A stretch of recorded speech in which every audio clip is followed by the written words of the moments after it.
Hello and welcome to Cmap Xbox. It's that time of year again, so it's time to gather around the campfire and talk about some scary games. In 2005, with the launch of the Xbox 360, we got a bunch of great stuff, but in this mix was a brutal horror game called Condemned Criminal Origins, a scary title focusing on serial killers and crime scene investigations from Monolith Games. I played through this one recently and I'll give you some history and a review. All footage was captured from an Xbox 360, and I'd like to thank my YouTube channel members for their support. But let's go ahead and hop into this one.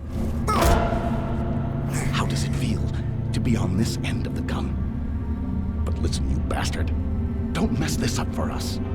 We are both on the same path of righteousness. Thomas! Development for Condemned started sometime pre-2005 under a different title. Originally called The Dark, it did look like a similar game. It was a first-person cop game with some early environments reminiscent of the urban designs in the finished product. Though this game was more focused on magic, where you could pull guns out of hands with magic and other spells to help your investigations, an element that would be removed by its announcement in February 2005. The development team was Monolith, the people who made the No One Lives Forever games and Tron 2.0 up to this point. They had been recently purchased by Warner Brothers, but Sega would be publishing this game. It would later be shown off as Condemned Criminal Origins at E3 2005 and would have the 360 tied to it, though Sega still hadn't pinned down if it was an exclusive yet.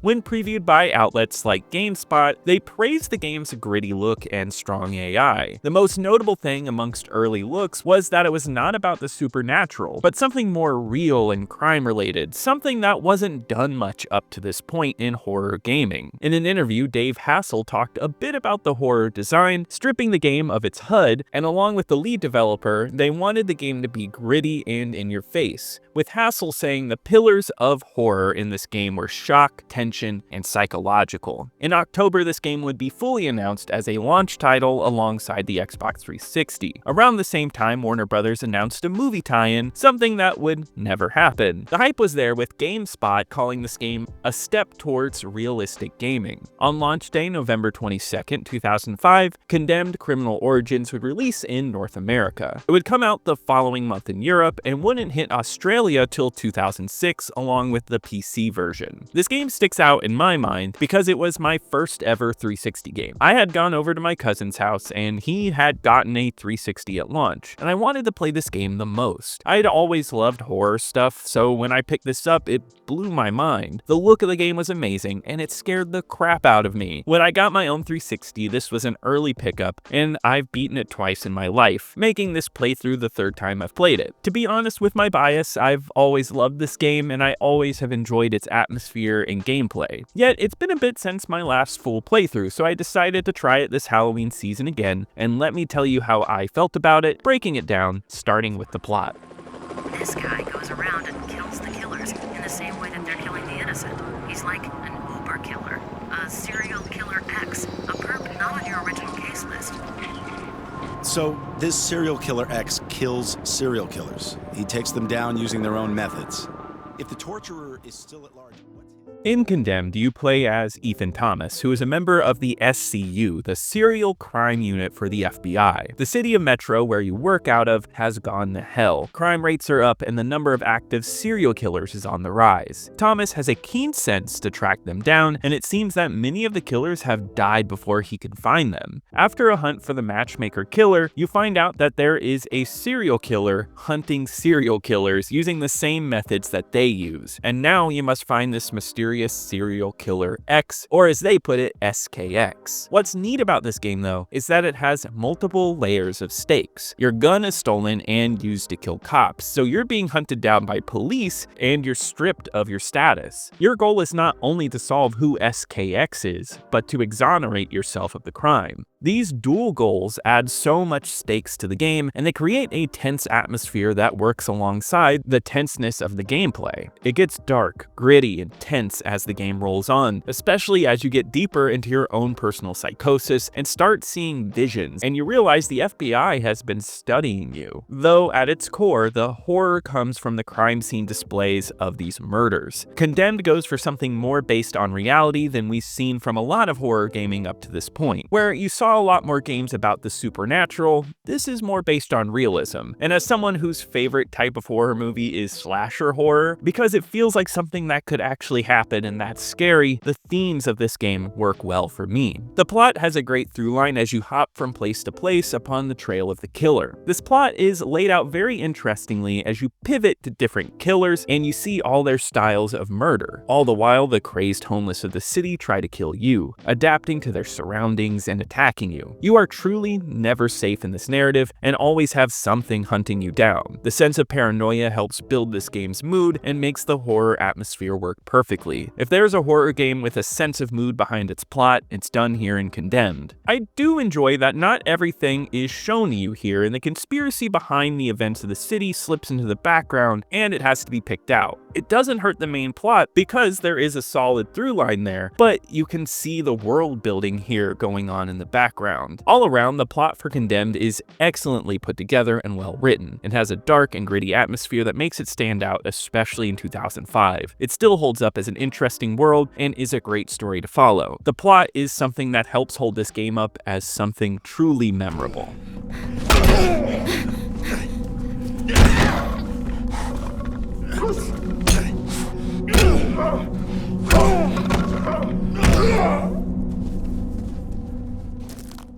Condemned is a first-person game, but it's certainly not a shooter-focused game. There are guns, but the game is more about exploring and using your environment to escape from the places you go to. It's a level-based game and you explore urban landscapes, going through evidence with your tools and defending yourself from the crazed homeless you run into with the various weapons you can find in the environments. The gameplay here works in service of the atmosphere, which is urban horror, an exploration of something close to the real world, and the fact that if you had to defend yourself, it would be with pipes or paper cutters that you find in the places you're looking in. And this is the core feeling that brings the world together. Melee is certainly the focus of all combat here, and I do enjoy the ambition it has behind it. Here you just swing your weapons and you block. Blocking isn't as easy as holding down your weapon though. You have to time it like a counter every time, making blocking much harder than you would expect, which is a good thing in my eyes and helps spice up the combat. There is also weapon stats. Everything you pick up in this game has a stats window with different reaches, speeds, and damage, and it's quite noticeable. I love that they packed this much variety into the weapons, and it helps keep every encounter fresh. The only thing that stops it from being perfect is that the fights feel overly choreographed. For most enemies, you will see the same few animations. Once you get these down, it's easy to hit a fighting formula, and then it loses that variety. Watching the AI repeat moves takes away from some of the combat, yet it's not enough to ruin it. The combat still manages to be gritty and in your face, and all of the hits feel hard-hitting, and it has some great feedback. Even if the AI repeats a lot, it still manages to be a blast with the help of the weapon variety, which this game packs a ton of. This is the only thing I dislike about the AI as well, as I absolutely love how enemies react in Condemned. Oftentimes they will pick up objects randomly off the ground, run away,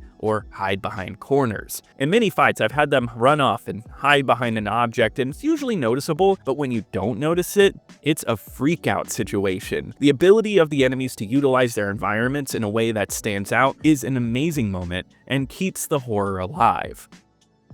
There are guns that pop up in this game, but the ammo is limited, only allowing you to use one clip. Shooting is okay. There's no aiming down the sights and you just shoot as you normally would. It's not awful, but it's not the focus of the game, and that's for the better, as the melee is what makes this game unique. Though you do get a taser, which allows you to temporarily stun enemies, which I think is a fun ranged item you get that helps build up your cop persona. Along with that, you get a bunch of forensic tools. Oftentimes you will reach areas in certain parts of the levels where you need to scan fingerprints or check out blood splatter and send it over to your partner at the FBI, Rosa, who will give you intel. I like the idea of this, and I think it's fun, if not a bit limited. It's easy to roll through and never offers anything skill-based, just having you focus on something with your camera, and then Rosa will just give you a bunch of info. It's not game-ruining, and I do think it's cool that CSI, the TV show, was so big that it really got its hooks into a game like this, and it matches that zeitgeist that was going on in the world at the time, yet I wish it just just offered a bit more to make it feel like your own investigation. The linearity of that does go hand in hand with the linearity of the game overall. I could see some being discouraged a bit by the level layouts. It's a trip from point A to point B, and sometimes you might take an alternate path, but it's always laid out in unconfusing and non-exploratory ways. In a small way, I do think it would be cool to see level design here explore more of an open feel, but personally, linearity in a story-based game doesn't bother me. Here you can tell there are story beats, and following the path is what makes these beats work. The closed-in nature also makes sense against the urban sprawl feeling of abandoned buildings and schools. Levels like the shopping mall, which is one of the creepiest levels of all time with its mix of mannequins and real people dressed as mannequins, wouldn't be as effective without the linear design and the way the game lays that out for you. It almost feels like it perfectly sets up the mood of your journey. As a whole, the gameplay works hand in hand with the horror to build a game with a clear idea, a game focused on urban horror and brutality. It never strays from this, and though the game does have some elements that could be better, those seem minor, and the gameplay manages to be engaging. Even almost 20 years later, Condemned manages to be something completely unique with its level layouts, AI, and melee combat, still managing to be fun and engaging, and it's a blast in terms of gameplay.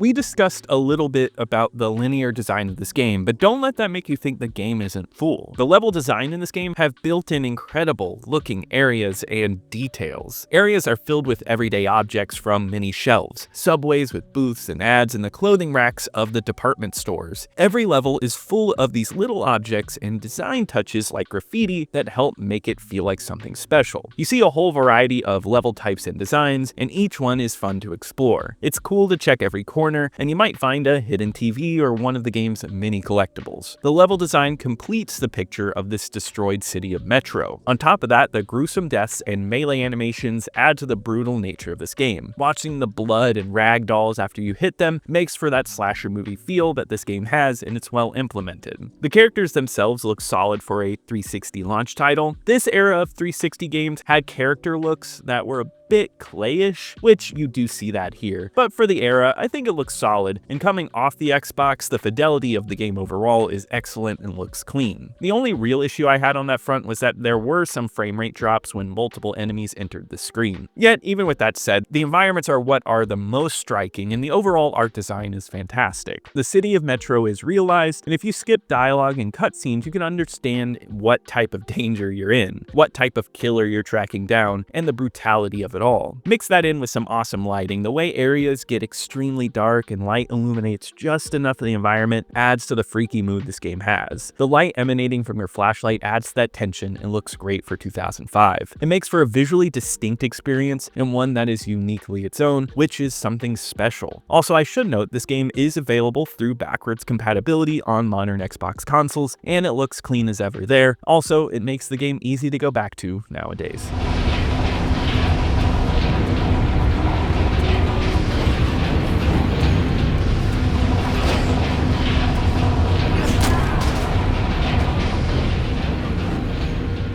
I'm praising this game highly, but let me say the sound design of this game is some of the best of its time. Truly a feat in sound work. I would say that the horror is set up well, but without the effective use of sound effects, this horror would not be as good as it is in the finished product. The game is extremely quiet, and there is almost no music except for some in-between tracks and some fun menu music.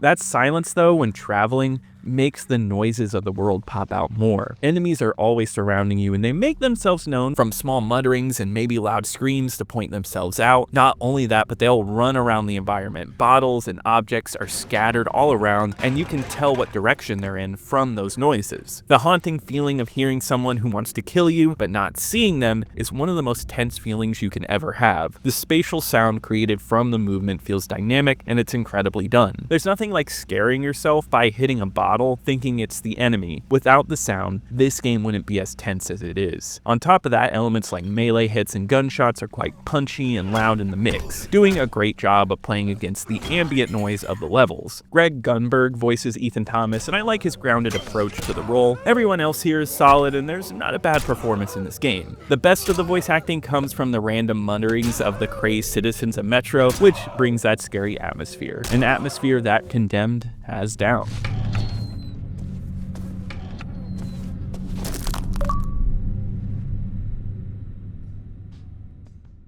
Let's take a brief aside and talk about the achievements in this game. I have 100%ed this game before back in the day, and I tried to do it again, and I got all the achievements but one, which I'll go into why in a little bit. And also I want to add, this has no effect on the final consensus, this is just for fun. The weirdest thing about this game is that it's not a 1000 gamer score game. Instead, it offers 970 gamer score. This can be blamed on the fact that this game came out really early on the 360, and achievement lists weren't strictly defined at that point, so we had things like this happen, or there were some games with achievements with insane points. This game is mainly story-based achievements though, and it has 2 endings, which you need to see both, but you can just reload your save. The main bulk of the achievements is from collecting those collectibles. There are 3 metal pieces and 6 dead birds in each level, and you need to get them in order to get all of the collectible achievements. As long as you follow a guide, you should be good, though you should get them in one playthrough. So I missed one bird in an early chapter, and I got to the end of the game, and I was like, okay, I'll just replay that chapter. Well, I got the achievement for collecting every bird in each level, including that one when I replayed it, but I didn't get the achievement for getting all the birds in the game. So I didn't get the achievement because I didn't do it in one playthrough. I don't know if it was a glitch or if that's how the achievement worked, but I have 100% in this game before, so it's not too big of a deal. I just wanted to give you a warning if you are going for the achievements. There's another funky achievement where you have to beat the game using every gun and melee weapon type. The guns are easy, but there's a lot of weird melee weapons you have to keep in mind. The best thing I can recommend is you get a checklist and you mark them off as you go along, and I had this one by the end of the game. Though you will have to go back in the game for guns because there's an achievement for beating the game using only melee weapons, but it actually unlocks a chapter earlier than the last chapter for whatever reason. Really odd stuff. Overall, it's an easy achievement list, but you just gotta keep your eye on a few things, and I hope you don't hit any glitches when you go for it.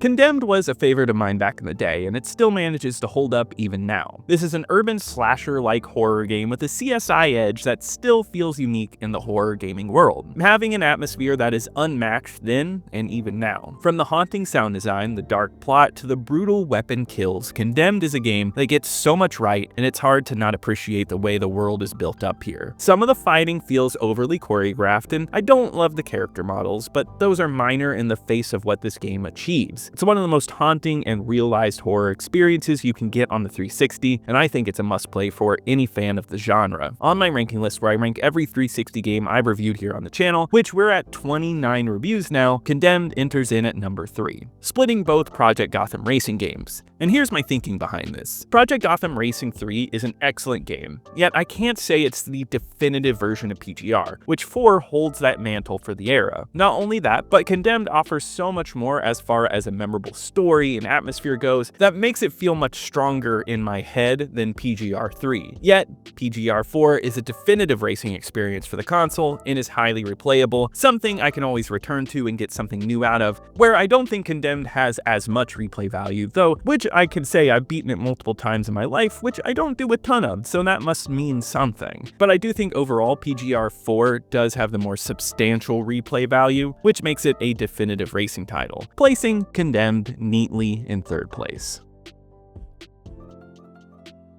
Condemned came out to generally favorable reviews according to Metacritic, holding an 81 average. IGN gave it an 8.5, saying that despite not having a lot of content, it was unforgettable, saying at no point you will feel comfortable, and that's the best part of the game. Game Informer gave it an 8.75 in both its main and second opinion. They thought it was visceral and it made them jump out of their seat, only having minor complaints like character models, but they felt it pointed to a great future for scary games. Official Xbox Magazine gave it an 8.5, 2005, saying that the plot was compelling and the combat never grew stale, but their big negative was that there was no map in the game. Once the total launch sales came in, Condemned would happen to be the 5th best-selling 360 launch title, and this put it in the top half of games released at launch, which according to IGN was a major surprise. According to VG Charts, which estimates sales, this game sold around 270,000 copies, which isn't amazing yet was enough to keep a sequel going. Yet the movie they were planning on never made it out of the development stages, with the last news being around 2007, with director Tarsem Singh, director of The Fall, set to direct it. This was all part of an expanded universe that they wanted for Condemned, but never went anywhere. I don't want to get too deep into the rest of the history since I want to redo my Condemned 2 review because I did that a long time ago, but after that game, we never saw another Condemned entry, though talks about a third entry repeatedly come up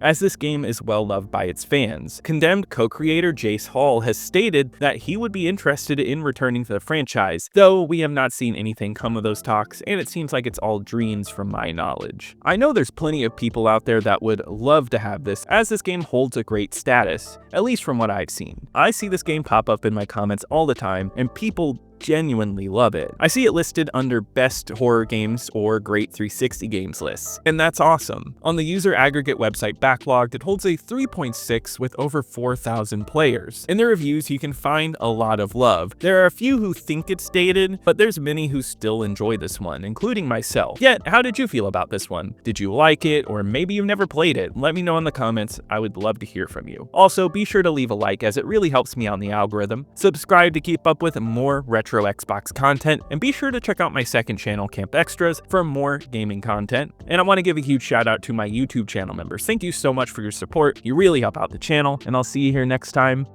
at Camp Xbox.